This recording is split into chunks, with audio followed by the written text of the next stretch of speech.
성경에는 참 수많은 인물들이 기록되어 있습니다.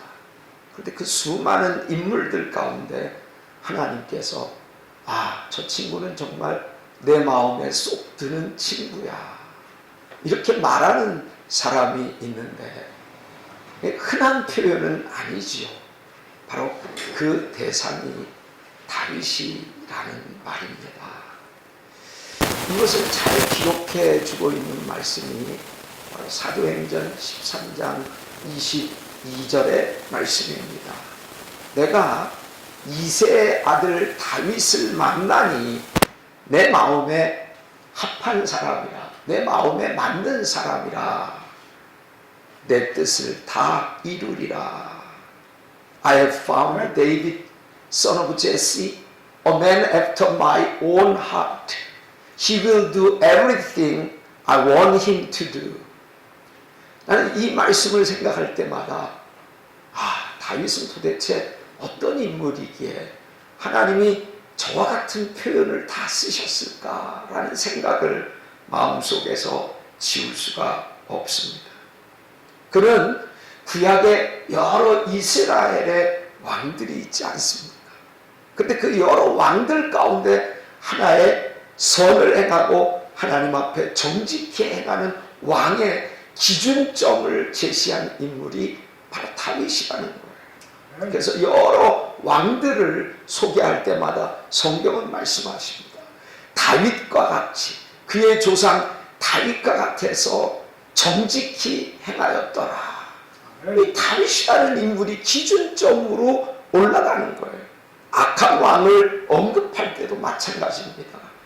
그의 조상 다윗과 같이 아니하여서 정직히 행하지 아니하였더라.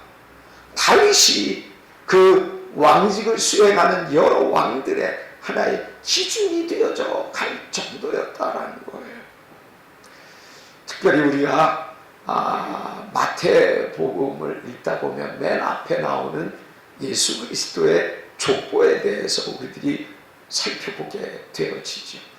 그 족보에는 아브라함으로부터 시작해서 다윗에 이르기까지 14대, 그리고 다윗으로부터 시작해서 바벨론 포로 때까지 14대, 그리고 또 포로 때서로부터 시작해서 예수님이 탄생하시기까지 14대, 이렇게 예수 그리스도의 족보가 기록되어지는 가운데 다윗이 그 족보의 중심축이 되어져 가고 있다라는 것을 우리들이 알고 있지 않습니까?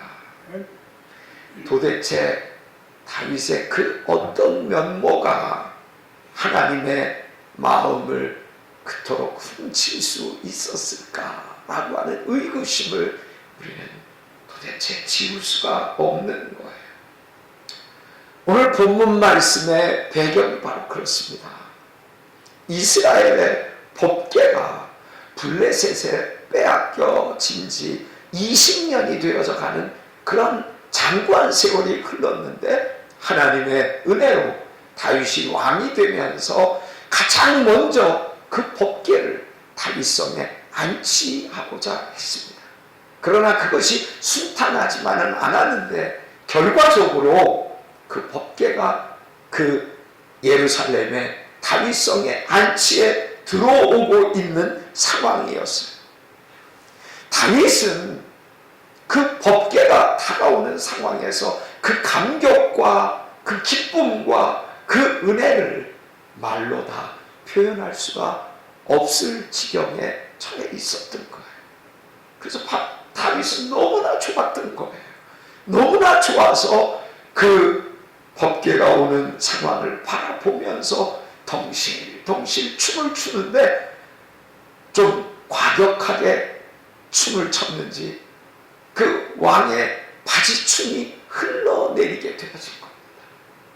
근데 그 옆에 그의 아내 미갈이 그 장면을 그대로 보면서 아주 냉혹한 그러한 말을 다윗에게 내뱉게 되어지는 상황에서 다윗이 고백한 거예요. 이는 야훼 앞에서 행한 것이야. 그가 내 아버지와 그 온 집을 버리시고 나를 택하사 나를 야훼의 백성 이스라엘의 주권자로 삼으셨으니 내가 야훼 앞에서 뛰놀리라. 이런 고백을 그의 아내 앞에서 행한 것입니다. 이게 오늘 본문의 말씀입니다. 바로 이 말씀에는 하나님을 감동시킬 수밖에 없었던 다윗 신앙의 4가지 비결이 소개되고 있는 것이에요. 저는 바로 지금 이 시간에 그 다윗 신앙의 비결을 공개하겠습니다. 첫 번째 다윗 신앙은 하나님 면전 신앙이었습니다. 이 면전 신앙이라고 하면 하나님 앞에서의 신앙이라는 거죠. 오늘 우리들이 읽은 본문 말씀을 보니까 이는 야훼 앞에서라고 하는 이 하나님 면전이라고 하는 이 표현을 짧은 본문 말씀에 2번씩이나 하고 있다는 거예요. 이는 야훼 앞에서 하는 것이라. 그리고 또 뒤에 뭐라고 말씀하십니까? 내가 야훼 앞에서 뛰놀리라.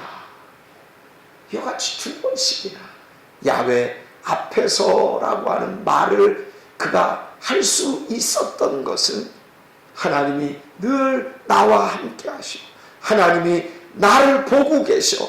나 역시 볼 수 없는 하나님이시지만 그 하나님은 내 삶에 언제나 항상 나를 지켜보고 계시면서 나를 살펴보고 계시는 거다. 이런 신앙이 다윗의 신앙에서 떠날 상황 없이 계속되어졌다라고 하는 것입니다. 하나님을 그 보이지 않는 하나님을 의식하면서 늘 믿음 생활을 지켜나가는 것, 이게 바로 하나님 면전 신앙인 줄로 믿습니다. 자, 이 말은 라틴어 여러분들이 많이 들으셨을 거예요. 코람 데오라고 하는 말인데, 이 코람이라고 하는 말은 뭐뭐 앞에서라고 하는 하나의 전치사입니다. 그리고 데오라고 하는 것은 하나님이라고 하는 명사형 단어인 거죠. 이 2 말이 합성어가 되어져서 코람 데오 하면 하나님 앞에서, 하나님 면전에서 라는 말로 사용되어지는 것입니다. 하나님이 지금 우리가 눈으로 볼 수는 없지만 하나님께서 우리를 지금 지켜보고 계시며 우리와 함께하고 계심을 믿으시면 아멘 하시기 바랍니다.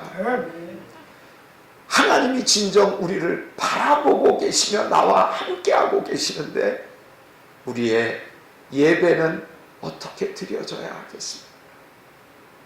우리의 삶은 어떻게 주님 앞에서 사는 방식이 되어야 하겠습니까?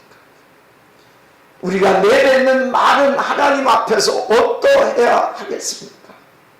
그러나 하나님 앞에서의 그 의식이 없다 보니까, 하나님이 보이시지 아니하는 하나님이시다 보니까 하나님을 제쳐놓은 채 우리는 하고 싶은 대로, 하고 싶은 말대로 마음껏 표현하면서 마치 하나님이 안 계신 것처럼 살아가는 우리들의 모습은 아닌지요.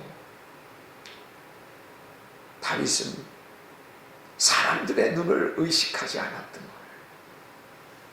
왕직에 있으니 많은 사람들이 그를 볼 때 어떤 위치에 있었습니까? 대단한 위치 아니었어요. 그러나 사람들의 의식이 중요한 게 아니었어요. 하나님이 나를 어떻게 보실까가 중요했어요. 그래서 그가 하나님 앞에 그 감격을 표현했던 것 아니십니까? 그런데 이 하나님 앞에서라고 하는 이 코람데오의 말이 신약시대에 이르면서 특별히 오순절 마가다락방에 성령이 요엘의 예언과 같이 바로 만민에게 부어지는 역사가 있으면서 그 하나님 앞에서라고 하는 야훼 앞에서의 표현은 바로 성령 임재 안에서 성령의 동행, 이와 같은 표현으로 우리들의 입술에 익숙한 표현이 되고 있지 않습니까? 여하튼 하나님 앞에서나 성령 앞에서 성령과의 동행이라고 하는 이 신앙이야말로 우리의 신앙을 표현할 수 있는 가장 존귀한 고백이 아닐 수 없다라고 하는 것입니다. 여러분들 초대교회 사람들은 주변 사람들의 시선을 그렇게 별로 의식한 것 같지 않아요. 그러기에 하나님 앞에서의 자기 신앙을 담대하게 표현해내는데 그들은 망설이지 아니하였다라는 거예요. 사도들을 비롯하여 초대교회의 그 행적들을 한번 살펴보십시오. 유대인의 살기 등등한 그와 같은 상황 속에서도 그 위협 속에서도 그들은 두려워하지 아니하고 담대할 수 있었던 그 이유가 어디에 있을까요? 하나님이 지금 나를 바라보고 계셔. 하나님이 나와 함께 동행하고 계셔. 하나님이 나의 임재 속에 함께하고 계시는 거야. 이런 생각이 있었기에 초대교회는 놀라운 역사의 행적을 우리들에게 교훈하고 있는 것 아니겠습니까? 오늘 저와 여러분들은 이 세대를 살아가면서 어떤 의식을 우리들이 가지고 살아가고 있습니까? 오늘 우리는 무엇을 두려워하고 무엇 때문에 신경 쓰면서 살아가고 있습니까? 다윗이 하나님 마음에 각인되어질 수 있었던 그 이유가 무엇입니까? 하나님 앞에서의 신앙입니다. 여러분들도 그 다윗의 마음을 사시기를 주의 이름으로 부탁하십니다. 하나님 앞에서라고 하는 이 면전 신앙을 오늘도 우리들 다윗처럼 우리의 삶의 자리에서 실천에 옮기면서 그 은혜를 구가하며 나아가는 저와 여러분들이 되시기를 부탁드립니다. 두 번째 다윗의 신앙의 특출한 그 같은 비결이 무엇입니까? 그것은 바로 하나님의 택하심이다 라고 하는 그런 신앙이었습니다. 하나님께서 나를 선택해 주셨던 거야. 바로 이것이에요. 오늘 본문 말씀을 이미 읽지 않았습니까? 그가 내 아버지와 그 온 집을 버리시고 나를 택하사. 누구를 택하사? 다윗이라고 하는 그 비천한 사람을 택해 주셨다라고 하는 거예요. 오늘날 우리가 좋은 위치 그리고 성공한 위치에 이르게 되면 우리가 과거에 어떤 위치에 있었던가를 새까맣게 잃어버리는 경우들이 얼마나 많이 있습니까? 그러나 다윗은 왕직을 수행하는 그와 같은 상황 속에서도 하나님이 나를 선택해 주시지 않았으면 어떠했을까? 이런 생각이 끊임없이 그의 신앙의 여정 속에 계속되어질 수 있었다라고 하는 거예요. 다윗의 포지션을 한번 생각해 보십시오. 다윗은 베들레헴에서 출생을 했어요. 그의 아버지가 이새였습니다. 근데 그 아버지는 8 아들을 낳았어요.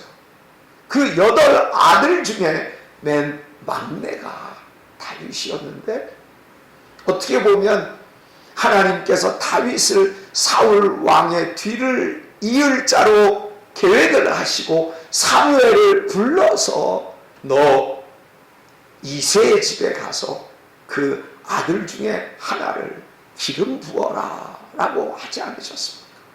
그래서 사무엘이 이새를 찾아간 거예요. 그래서 너희 아들들을 여기 모아놔라.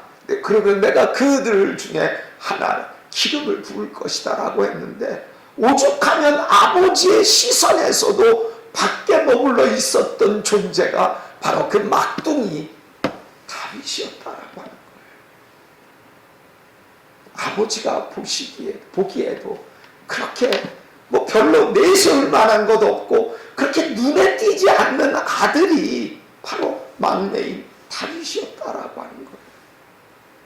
다윗의 직업이 무엇입니까? 뭐 그 당시에 뭐 목동 누구나 많이 할 수 있는 그런 흔하고 흔한 그런 위치의 직업에 종사하는 사람이 또 다윗이었다라고 하는 것이에요. 그런데 바로 자신의 지금 왕의 위치에서 자신을 돌아보면 이처럼 비천한 나의 상태에서 나의 위치에서 나를 선택해 주셨다. 이 부분이 너무나 감사한 거예요. 여러분들, 왜 우리가 하나님이 선택하셨다, 하나님의 선택하심이 우리의 신앙에 중요한지 아십니까? 그 하나님이 선택하셨다라고 하는 그 하나님의 역사하심에 그것이 그때로부터 은혜로 우리에게 다가오기 때문에 그렇습니다. 그러기에 은혜의 출발점은 어디에서 오느냐? 하나님이 나를 선택하셨다. 하나님이 나를 죄악 세상에서 나를 구원하시고 하나님의 자녀로 부르셨어. 이게 선택 아닙니까? 이것을 깨닫게 될 때 비로소 우리는 하나님의 은혜가 얼마나 놀랍고 큰 것인가 라는 것을 우리들이 깨닫게 되어진 것 아니겠습니까? 사랑하는 성도 여러분, 오늘 우리가 이같이 그 다윗의 삶 속에 하나님의 선택하심을 그가 노래 부를 수 있었던 그 이유가 바로 하나님의 은혜였다라는 것을 깨닫고, 저와 여러분들도 하나님이 나를 선택해 주셨다라는 그 하나님의 놀라우신 행위를 우리들이 잊지 않고 우리의 삶의 여정 속에 이어가게 되시기를 주님의 이름으로 부탁합니다. 아멘. 여러분들, 영국의 존 뉴턴이라고 하는 사람을 아십니까?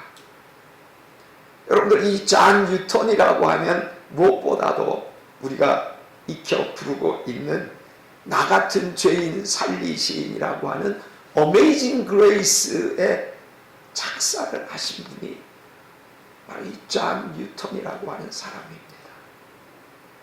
근데 이 존 뉴턴이라고 하는 사람은 어머니의 신앙이 아주 독실했었던 것 같은 어머니였어요. 그런 어머니의 품 안에서 어머니 밑에서 그 신앙을 그대로 전수받고 신앙생활을 했습니다. 오죽하면 이 어린 나이에 있었던 존 뉴턴이 나는 크면 목사님이 될 거야 라고 말할 정도였는지. 그런데 존 뉴턴이 아주 그런 어린 아이를 넘어 이제 막 조금 성장하려고 하는 바로 그 찰나에 어머님이 하나님의 부르심을 받은 거예요. 그때 아버지의 직업이 바로 바다에서 배를 타는 선원이었어요. 그 아버지를 따라서 그때부터 그는 바다를 향하여 배를 짓고 나아가는 그런 선원이 되어진 것입니다. 그때부터 그의 인생은 꼬이기 시작하면서 바다로 항해하면서 그는 막대에 나가는 삶을 살기 시작했던 거예요. 그래서 그는 큰 노예 선에 선장이 되어집니다. 그러면서 그는 비인도적인 사람으로서는 그렇게 해서는 정말 안 되는 일까지 자행하는 위치에까지 서게 되어진 것입니다. 노예를 아프리카에서 태웠다라는 것보다 짐짝 싣듯이 선적시켜서 영국에까지, 그리고 그를 필요로 하는 그러한 한국 포트 있는 데까지 항해하는 것이 그의 임무였었던 노예선의 선장이었다라는 거예요. 거기까지는 또 그렇다라고 해요.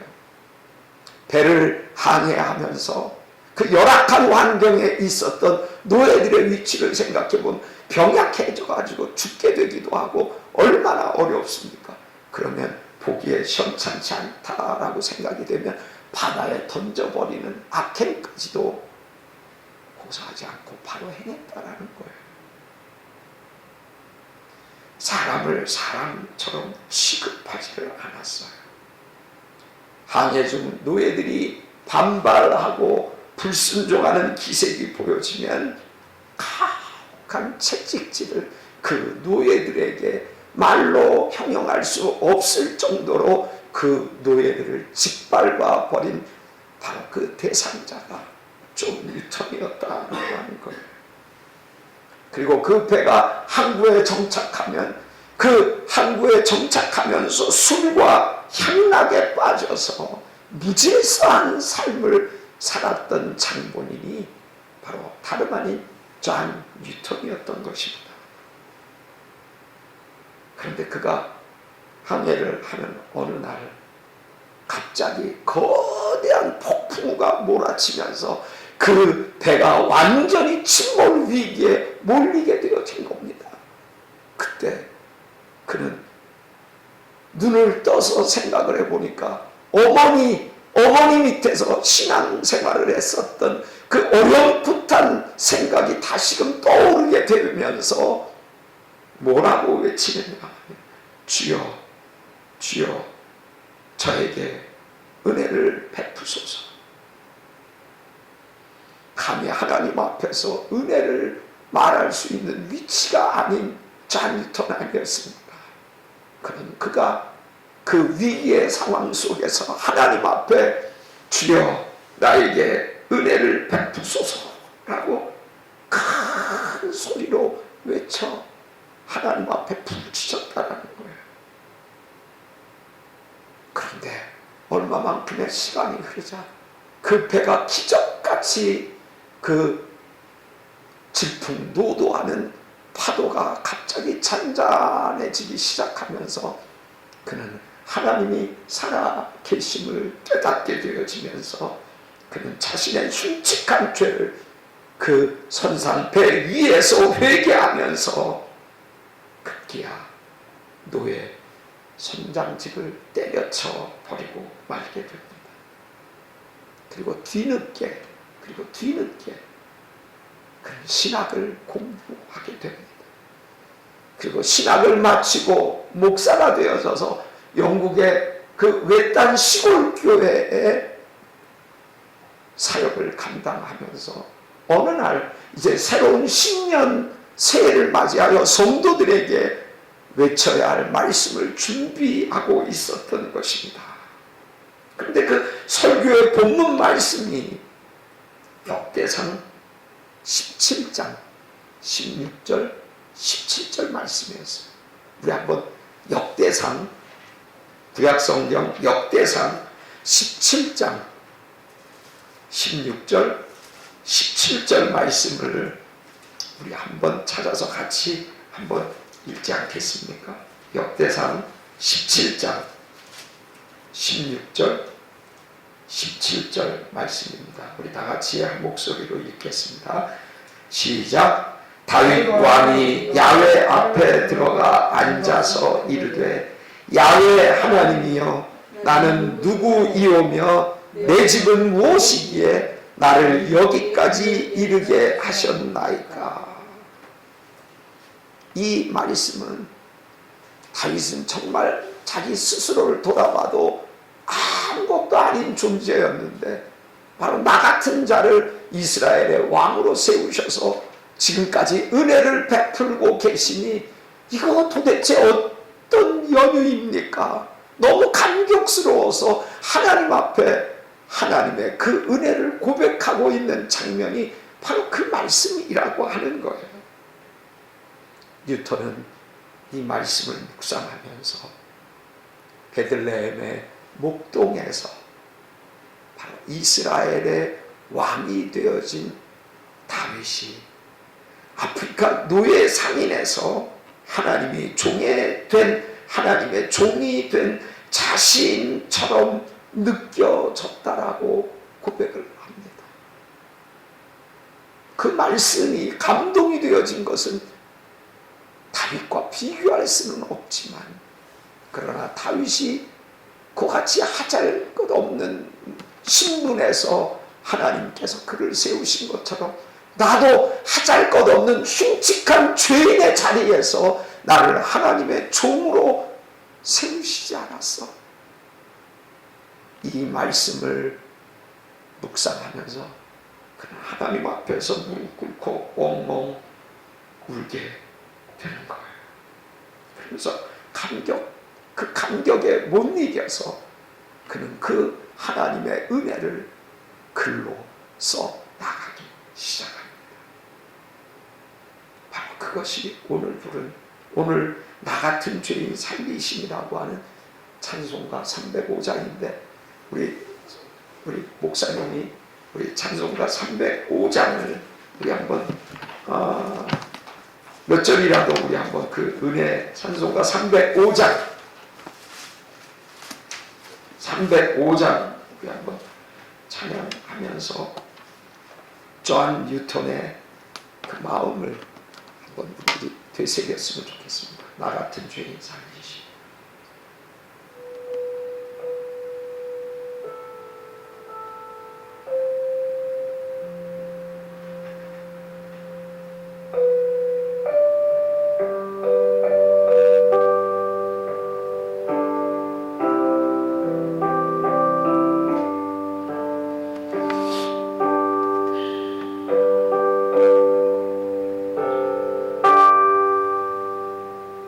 나 같은 죄인 살리시 주의 놀라운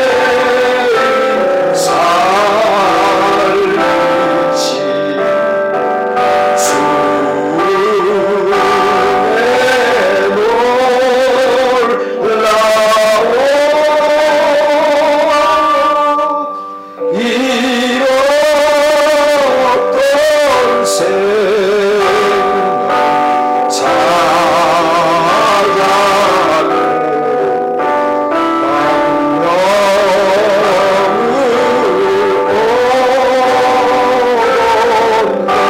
큰 죄악에서 번지신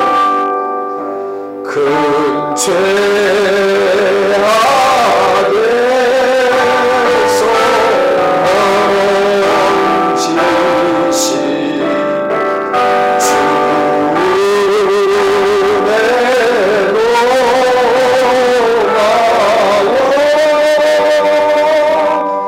나 처음 믿은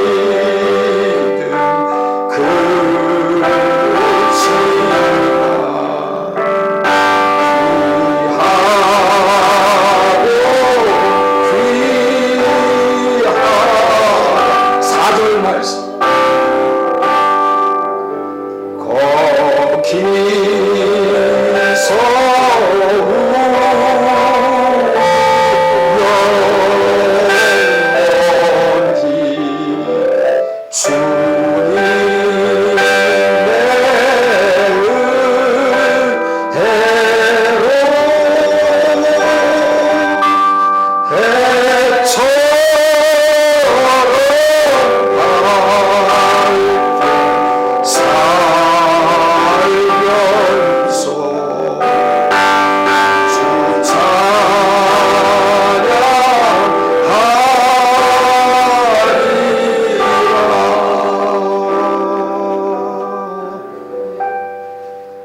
하나님이 나를 이렇게 보잘것없는 우리를 죄인으로부터 의인으로 칭하시고 하나님의 자녀 삼으셨다라고 하는 이 하나님의 선택하심의 이 신앙이 오늘 우리의 삶 가운데 계속되어야 할 줄로 믿습니다.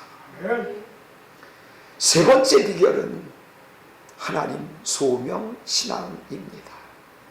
다윗은 오늘 본문에서 이렇게 고백합니다. 나를 야훼의 백성 이스라엘의 주권자로 삼으셨으니 하나님께서 자신에게 직임을 맡기셨다. 근데 그 직임이 이스라엘을 다스리는 왕직의 위치에 세우셨다라고 하는 거예요. 물론 모든 사람이 다윗처럼 왕이 되어야 할 이유는 사실 없습니다.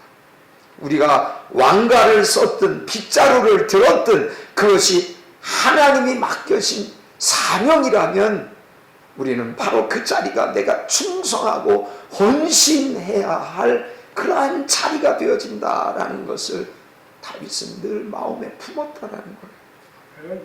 종교개혁자 칼빈은 모든 직업은 하나님의 부르신 콜링에서 시작되어진다 이렇게 말씀하십니다. 그러기에 직업에 귀천이 없어요.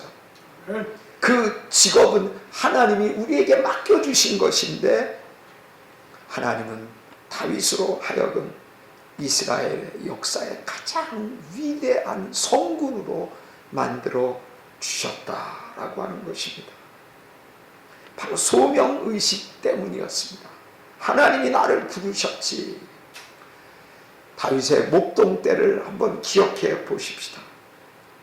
다윗은 사자와 곰에게서 양이 죽어가는 그와 같은 상황 속에서 목숨을 내걸고 양을 지킬 수 있지 않았습니까? 그 충성하는 마음이 바로 다윗에게 있었던 것이고 하나님께서는 다윗의 그와 같은 마음을 어렸을 때서부터 천천히 그 다윗을 봐오실 수 있었다라고 하는 겁니다. 다윗이 왕이 되기 위해서 내가 저 일이나 사자나 곰떼를 물리쳐야지 한 게 아니었어요. 그 낮고 천한 목동의 일이지만 하나님이 나에게 맡겨주신 이 소명을 나는 충직하게 감당하겠노라라고 하는 것이 하나님 마음속에 이미 읽혀졌다라고 하는 것입니다. 오늘 하나님께서 저와 여러분들에게 각자에게 부여하신 소명이 있어요. 부르심이 있어요. 목회자로서 또 선교사로서 또 평신도로서 또 한 가정의 가장으로서 주부로서 또 자녀로서 또 한 직장의 한 일원으로서 하나님은 우리를 다양하게 부르셨다는 거예요. 오늘 그 부르심 소명 속에서 우리들이 충성을 다하는 다윗과 같은 자세가 우리에게 주어질 때 우리는 이 세상 사람들로부터 예수 믿는 사람이 어떤 자다라는 것을 우리는 일깨워 줄 수 있는 것 아니겠습니까? 바울은 고린도전서 4장 2절에서 맡은 자에게 구할 것은 충성이니라 이런 말을 우리들에게 전해주고 있습니다. 오늘 우리가 맡은 하나님으로부터의 그 콜링이 무엇입니까? 그 콜링을 위하여서 다윗이 그렇게 한 것처럼 목숨을 다 바쳐서라도 내가 이 직임을 위하여 헌신하겠다라고 하는 이 소명의식을 다시 한번 우리들이 되찾게 되기를 주의 이름으로 부탁합니다. 아멘. 하나님을 감동시켰던 다윗의 마지막 신앙의 비결은 축제 신앙입니다. 따라해 보십시다. 축제 신앙. 축제 신앙. 오늘 본문 말씀의 맨 마지막을 보니까 내가 야훼 앞에서 뛰놀리라 이런 표현이 있어요. 다윗 신앙의 결론은 다른 데 있지 않습니다. 하나님 때문에 감사하고 하나님 때문에 즐거워하고 하나님 때문에 기뻐하는 삶, 이것이 바로 다윗의 삶의 전부였다라고 해도 과언이 아닌 것입니다. 다윗은 아무리 고통스러운 그와 같은 삶의 현장 속에서도 하나님이 주시는 은혜로 인하여 그 고통을, 그 고난을, 그 아픔을 기쁨으로 전환하는 그와 같은 인물이었습니다. 그 축제 신앙의 뿌리에는, 기저에는 감사가 담겨 있습니다. 하나님의 임재 속에서 살게 하시고 나를 죄의 백성으로부터 하나님의 백성으로 선택해 주시고 또 우리에게 각자 우리들이 최선을 다할 직임을 맡겨주신 그 하나님, 그 하나님을 생각한다면 우리는 감사할 수밖에 없는 거죠. 그 감사가 우리들에게 깨달아질 때 우리는 그 감사를 우리의 온몸으로도 표현할 수 있게 되어지는 거예요. 우리 한국 사람들은 체면 염치 문화 때문에 뭐 이렇게 은혜가 있거나 그렇다고 해서 막 덩실덩실 춤을 추거나 그러지 않아. 근데 외국의 집회 이렇게 보면 은혜를 받으면 사람들이 앞에 나와서 댄스하고 춤추고 이런 향연을 벌이는 것을 볼 수 있지 않아요? 어떻게 보면 우리 겉에 쓰여져 있는 우리의 굴레를 벗어나는 것도 하나님 앞에 우리의 온전한 신앙을 유지하는 하나의 비결이 아닐까. 그것이 우리의 신앙의 순수성이 아닐까 싶어요. 어린아이들이 체면 따집니까? 어린아이들이 뭐 의식하면서 행동하는데 뭐 이렇게 고민합니까? 안 그래요. 좋으면 좋고 아니면 아닌 거예요. 좋으면 막 웃고 춤추고 부르고 그게 아이의 본성 아닙니까? 오늘 우리는 그와 같은 하나님 앞에서 순전한 모습을 우리는 이 세상에서 점차 잃어버리고 있지는 않는가를 생각해 봐야겠어요. 바울은 데살로니가 전서 5장 바로 16절 18절에서 항상 기뻐하라, 쉬지 말고 기도하라, 범사에 감사하라, 이는 그리스도 예수 안에서 너희를 향하신 하나님의 뜻이니라, 이렇게 말씀하시죠. 말씀을 맺고자 합니다. 우리 성도 여러분, 다윗 신앙의 비결은 복잡한 이론이 아닙니다. 그것은 이론이 절대 아니에요. 하나님 임재를 기억하고 하나님의 은혜를 기억하고 그 직임에 충성을 다하면서 삶을 숙제로 전환시킬 수 있는 그와 같은 자세인 겁니다. 오늘 우리에게 그와 같은 자세가 우리의 삶에 배어 있게 되어진다면 우리는 이 시대를 사는 또 다른 다윗과 같은 자로서 하나님 마음에 합한 자로다라고 주님이 칭해 주실 수 있는 존재가 되어짐을 믿으시면 아멘 하시길 바랍니다. 2026년 지금 3월에 지금 초반을 넘어가고 있지 않습니까? 중반을 넘어가고 있지 않습니까? 바로 지금이 사순절 기간입니다. 사순절이 되다 보니까 우리들의 신앙생활을 하다 보면 예수님의 십자가, 그것이 우리를 구원한 너무나도 귀한 그와 같은 십자가이면서 그 십자가의 이면에 다른 의미를 생각하지 않고 그저 우리는 죽상을 지으면서 고통스러운 얼굴을 표현하면서 이 사순절을 보내지는 않느냐라는 거예요. 물론 예수님의 고난의 그 모습을 기억은 해야겠지만 우리의 마음속에서는 그 고난이 있었기에 오늘 내가 하나님 앞에 하나님의 자녀로 설 수 있다라고 하는 이 기쁨이 동시적으로 조화가 되어져야 하는 것 아니겠습니까? 그래서 저는 여러분들에게 말합니다. 비록 이 사순절의 기간이지만 기쁨으로 주님 앞에서 하나님이 베푸신 그 은혜에 걸맞춰 우리들이 춤출 수 있는 그 신앙을 하나님 앞에 표현해내는 것이 어떻겠습니까? 그렇게 되기를 주님의 이름으로 축원합니다. 기도하겠습니다.